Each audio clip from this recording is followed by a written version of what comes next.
అరే మన భూత్పూర్ చంద్రశేఖర్ సార్ గారు మన అందరం ఏది అడిగినా వెంటనే ఇచ్చేస్తాడు. కానీ సీఎం సీట్ మాత్రం అడగకూడదు. ఎందుకంటే సార్ సీఎంగా ఉంటేనే మన కోరికలన్నీ తీర్చేస్తాడు.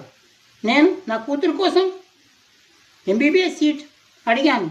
వెంటనే జేబులోంచి తీసి ఎంబీబీఎస్ సీట్ ఇచ్చేశాడు. మహానుభావుడు. నిండు నూరేళ్ళు చల్లంగా ఉండాల. అర్థమైంది కదా? మీరందరూ కూడా కోరికలు ఏమైనా ఉంటే వెంటనే అడిగేసేయండి, తీర్చేస్తాడు. నా రెండో కూతురు పెళ్లి కోసం 25 లక్షలు అప్పు అడిగాను. సారు వెంటనే ఇచ్చేశాడు. మళ్ళీ ఏమన్నాడో తెలుసా? ఇక నీవు నాకు అప్పు తీర్చక్కర్లేదు అని చెప్పేశాడు.